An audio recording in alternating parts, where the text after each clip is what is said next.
আসসালামু আলাইকুম। আজকে সাইকেল সম্বন্ধে যারা রিগারের সাথে কাজ করতে চায় অথবা রিগার হইতে চায় তাদের জন্য আজকে সাইকেল সম্বন্ধে কিছু ধারণা দিব।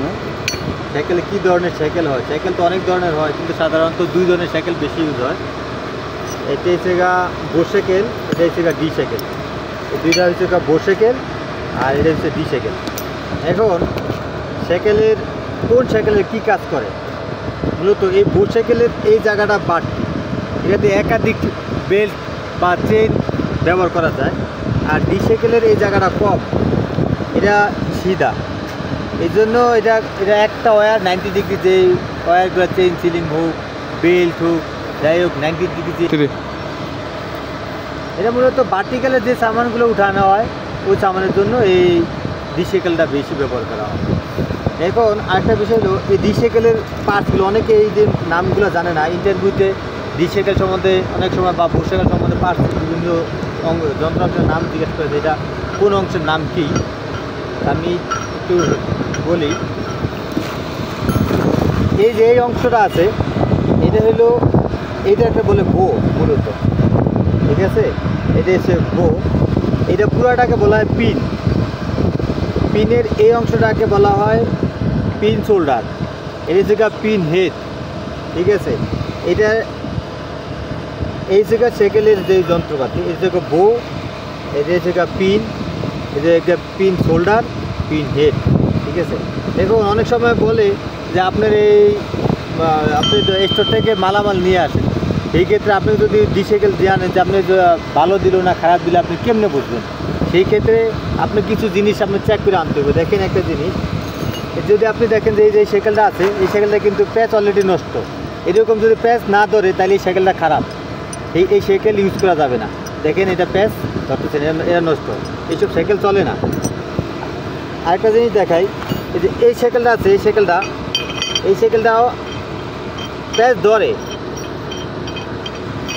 কিন্তু একদম শেষ পর্যন্ত যে ফিনিশিংয়ে কিন্তু আসে না, অর্থাৎ শেষ পর্যন্ত প্যাচ কিন্তু ফুলফিল না।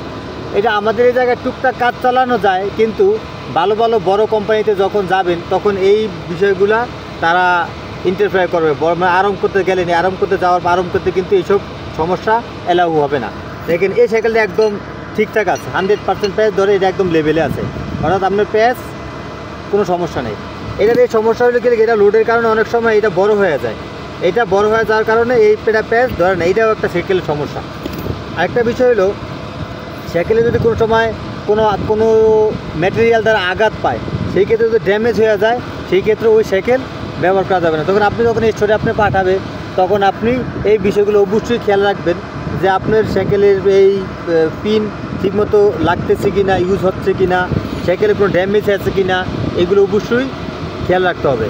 আরেকটা বিষয় হলো, আপনার সাইকেল সব ঠিক আছে, সেই ক্ষেত্রে সাইকেলের গায়ে আপনার ক্যাপাসিটি কত, ক্যাপাসিটি কিন্তু লেখা আছে WLL 12 টন। WLL মানে ওয়ার্ক লোড লিমিট, এটা 12 টন পর্যন্ত এটা ক্যাপাসিটি নিতে পারবে।